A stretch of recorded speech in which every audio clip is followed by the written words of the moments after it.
ఏ శుభకార్యానికైనా శుభారంభం. నమస్తే, నేను Keshav. Welcome to Suman TV. Game changer cinema ఎలాంటి రికార్డులో మోత మోగిస్తుంది? మొదటి రోజు కలెక్షన్స్ అదిరిపోయాయనేటువంటి టాక్ వస్తుంది. సినిమా రివ్యూ పైన మిక్స్డ్ టాక్, సోషల్ మీడియాలో ట్రోల్స్ జరుగుతున్నప్పటికీ కూడా కలెక్షన్స్ విషయంలో మాత్రం ఏ మాత్రం తగ్గలేదనేటువంటి ధీమాని ప్రొడ్యూసర్స్ అలానే సినీ నటులు కూడా వ్యక్తం చేస్తున్నారు. అసలు టోటల్గా ఓవరాల్గా మార్కెట్లో ఎంత షేర్ వచ్చింది, ఈ సినిమా రికార్డ్ ఎలా ఉంది, పండగకి ఒక బ్లాక్ బస్టర్ కాబోతుందా విశ్లేషించేటువంటి ప్రయత్నం చేద్దాం. మనతో పాటు చంద్ర శ్రీనివాస్ గారు అనలిస్ట్ ఉన్నారు. చంద్ర శ్రీనివాస్ గారు నమస్కారం. నమస్కారం. ఏంటి Game Changer first day collections అదరహో అంటున్నారు, ఏంటి అసలు మొత్తం టోటల్ స్టోరీ ఏంటి? మంచి ఫీల్ గుడ్ మూవీ అండి. కొంతమంది ఎందుకో నెగిటివ్గా చేస్తున్నారు, కానీ సినిమా ఏం కావాలి, 3 గంటలు. ఒకటి డబ్బుల కోసం తీసే సినిమా, 2 3 తరాలు గుర్తుండిపోయేలాగా ఉండే సినిమా. సినిమాలో ఏం కావాలనేది చక్కగా చూపించాడు. ఎలక్షన్ కమిషన్ ఏంటి, ఐఏఎస్ ఏంటి, ఐపీఎస్ ఏంటి, పొలిటీషియన్ ఏంటి. మరి అద్భుతమైన ఆ ఆలోచన నెక్స్ట్ జనరేషన్కి ఎలా ఉండాలో నేర్చుకోవాలి. కానీ దీన్ని నెగిటివ్ టాక్ కొంతమంది తీసుకురావడం అనేది అది బాధేస్తుంది.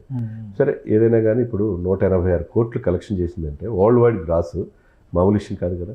ఒక మంచి సినిమా అంటే 186 కోట్లు నిన్ననే చేస్తే ఈ రోజు కలిపి 300 కోట్లు దాటింది. ఆ బడ్జెట్ 450 కోట్లు.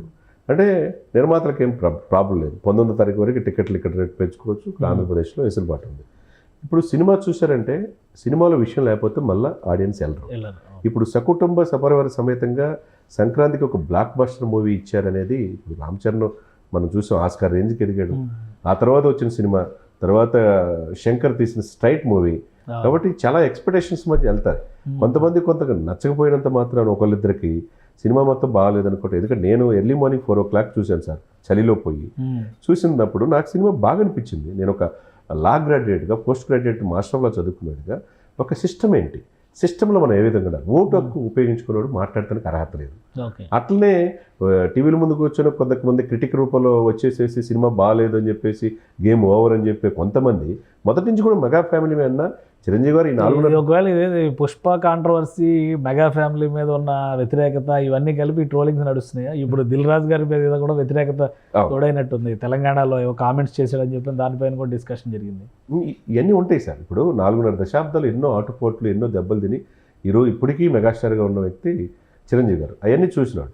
ఇప్పుడు ఫస్ట్ టైం రామ్ చరణ్ గారికి ఈ సినిమా పట్ల అట్లా చేయటం అనేది అది కరెక్ట్ కాదనేది నా అభిప్రాయం. ఎందుకంటే ఒక సిస్టమ్, ఒక రామ్ నందన్ ఒక ఐఏఎస్ ఆఫీసర్, ఒక కాలేజ్ స్టూడెంట్గా రామ్ చరణ్ చూపించిన ప్రదర్శన కావచ్చు, తర్వాత అక్కడి నుంచి ఐపీఎస్ ఆఫీసర్ అయినగా ఆ రోల్ చూసింది కావచ్చు, తర్వాత ఐఏఎస్లో ఎలక్షన్ కమిషనర్గా టీఎన్ శేషన్ ఉన్నప్పుడు ఎలాంటి రిఫార్మ్ చేశాడో మీకు తెలియదు కాదు. ప్రపంచంలో ఇతర దేశాలు కూడా టీఎన్ శేషన్ మార్గంగా తీసుకున్నారు.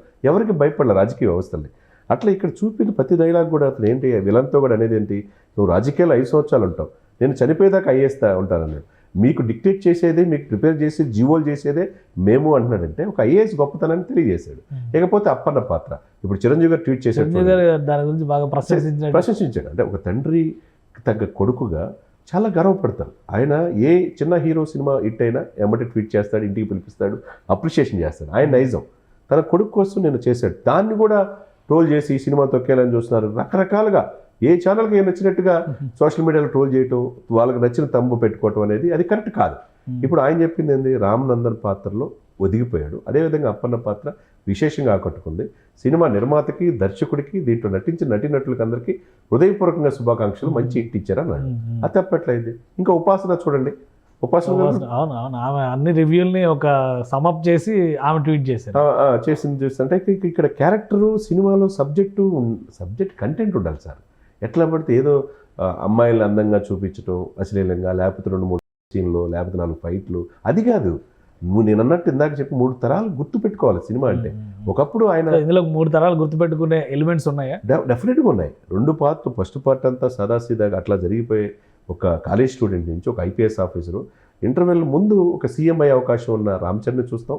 సెకండ్ హాఫ్ వచ్చేదానికి మీరు అన్నట్టు అప్పన్న పాత్ర. ఇప్పుడు రంగస్థలంలో మనం చూస్తాం, ఒక అన్నని చంపేసేటప్పుడు అన్నకి ఎట్లా చెప్పాలో తెలియనప్పుడు మోగోడుగా నటించింది, చెవిటిగా నటించింది, అద్భుతమైన నటన. ఆ తర్వాత మాట రాని, అంటే కొద్ది మధ్యలో మాట నట్టుపోవటం, ఆ మాట రాకుండా ఆ భావాలు తెలియజేయటం, తనకు నచ్చిన తన ఏరియాలో ఒక మైనింగ్ తీసుకొచ్చి వ్యవస్థని చేసే అక్రమార్కులకి ఒక అప్పన్న పాత్రలో ఆయన పోషించిన పాత్ర అద్వితీయం. ఇంకేం కావాలి సార్? కలెక్షన్స్ మీరు అనుకున్నట్టుగా ఇప్పుడు సినిమా ప్రొడ్యూసర్స్ ఎక్స్పెక్ట్ చేసినట్టుగా కలెక్షన్స్ విషయంలో, ఎందుకంటే ఇప్పుడు కలెక్షన్సే కదా, డే 1 ఎంత, డే 2 ఎంత, రేట్లు పెంచనిస్తారా లేదా, షోలు పెంచనిస్తారా లేదా, దీని నుంచే పంచాయతీ నడుస్తుంది కదా. ఇప్పుడు ఫైనల్గా ఇందులో ఏంటి కలెక్షన్స్ విషయంలో ఎక్కడ ల్యాండ్ అయ్యారు? దిల్ రాజు గారు సేఫా? సేఫ్ అవుతాడు, ఎందుకంటే ఈ రోజు అయిపోయిన తర్వాత రేపు డాకు మహారాజు 14వ తారీఖు మళ్ళీ సంక్రాంతికి వస్తాడు. ఆయన కూడా అది కూడా దిల్ రాజుదే. ఇది 450 కోట్లు, అది 100 కోట్లు, మొత్తం దాదాపు 600 కోట్లు పెట్టాడు ఆయన.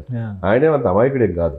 ఉభయ తెలుగు రాష్ట్రాల్లో థియేటర్లో ఎట్లా చేసుకోవాలా, ఏం చేసుకోవాలా, సినిమా మంచిగా విషయం ఉంటే తప్పితే ఇంతవరకు ఇంత భారీ బడ్జెట్ అంటే ఈ 2 రోజులు మళ్ళీ కొత్త సినిమాలు వస్తున్నాయి కాబట్టి ఈ 2 రోజుల కలెక్షన్సే ఇంపార్టెంట్ గేమ్ చేంజర్కి. సో ఫస్ట్ డే కలెక్షన్స్ ఏంటి రికార్డ్ అది? అవునండి, 186 కోట్లు రికార్డే, వరల్డ్ వైడ్ గ్రాస్. ఇది ఈ రోజుకి వచ్చేసరికి 300 కోట్లు దాటింది. ఇప్పుడు రేపటి నుంచి అసలు సంక్రాంతి పండుగ, నిజమైన పండుగ. మనం చూసాం గోదావరి జిల్లాలో పోతూ ఉభయ తెలుగు రాష్ట్రాల్లో సినిమా రిలీజ్ అవుతుంది కదా, అయింది డాకు మహారాజు. అవును, డాకు మహారాజు దాని స్ప్లిట్ అయ్యే ఛాన్స్ ఉంది కానీ ఈ 2 రోజులే గట్టిగా కొట్టాలని కదా. డెఫినెట్ కొడతా, దాని ప్రేక్షకులు ఉంటారు. 12వ తారీఖు 14వ తారీఖు ప్రేక్షకులు 14 ఉంటారు. ఏదైనా కానండి, ఫీల్ గుడ్ మూవీ తీసామన్న ఇది ఈ సినిమాలో కనపడింది. కాబట్టి మిగతా సినిమాలు అందరూ బాగుండాలని కోరుకోవాలి సార్. శంకర్ ఆయన ఇమేజ్ నిలబెట్టుకున్నారా? డెఫినెట్గా ఆయన శంకర్ కమ్ బ్యాక్ అనుకోవాలి సార్. అతను కూడా 30 years నుంచి ఇండస్ట్రీలో ఉన్నాడు. ఇండస్ట్రీలో మంచి సినిమా తీయాలి, మంచి మెసేజ్ ఓరియంట్ చేయాలని ఆయనకి ఉంటుంది కదా.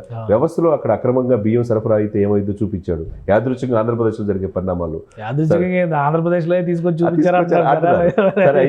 సరే ఏదైనా కానీ ఇసుక మాఫియా, మైనింగ్ మాఫియా, తర్వాత వాళ్ళు ఇష్టం వచ్చినట్టు గంజాయి స్వైద్యం, ఇవన్నీ వ్యవస్థలో రాజకీయ నాయకుడు ఏ విధంగా అక్రమార్జన చేసుకోవచ్చు, లక్షల కోట్లు సంపాదించుకోవడానికి ఎట్లా, ఓటు యొక్క విలువ తెలుసుకోమన్నాడు. మళ్ళీ ఓటు అయినోడు మాట్లాడే హక్కు లేదన్నాడు. ఏదైతే 108 ఉంటాయి కదా మన వెహికల్, అట్లనే ప్రజల దగ్గరికి మనం అర్జీలు పెట్టుకొని పాపం వాళ్ళు నెలల తరపున ఎదురు చూస్తాం కాదు, మనమే వాళ్ళ దగ్గరికి వెళ్ళాలనేది ఒక మంచి మెసేజ్ ఈ సినిమాలో మనం చూసామండి. రైట్. థ్యాంక్ యూ శ్రీనివాస్ గారు విశ్లేషణ అందించినందుకు. ఇది గేమ్ చేంజర్ సినిమాకి సంబంధించి డే 1 కలెక్షన్స్ అయితే రికార్డులో మోత మోగించాయి. ఈ 2 రోజుల్లో ఖచ్చితంగా అనుకున్న టార్గెట్ రీచ్ అవుతారు. అయితే సంక్రాంతికి ఎక్కువ సినిమాలు రిలీజ్ అవుతున్నాయి, పెద్ద సినిమాలు కూడా మరొక 2 బరిలో ఉన్నాయి కాబట్టి కలెక్షన్స్ పైన ఏ విధంగా టార్గెట్ ఉంటుంది, ఏ విధంగా రికార్డులు ఉంటాయి అనేది కొంత చెప్పడానికి ఇబ్బందికరమైన సందర్భం అయినప్పుడు కూడా సినిమా పరంగా మాత్రం అనుకున్న లక్ష్యాన్ని హీరో రామ్ చరణ్ అలానే డైరెక్టర్ శంకర్ కొట్టారు. ఖచ్చితంగా అది దానికి సంబంధించినటువంటి రిజల్ట్ కూడా ప్రజలు ఇస్తారని చంద్ర శ్రీనివాస్ గారు చెప్తున్నారు. ఇది special discussion. Keep watching. Suman టీవీలో మీ పర్సనల్ అండ్ బిజినెస్ ప్రమోషన్స్ కోసం కింది నెంబర్కి కాంటాక్ట్ చేయండి.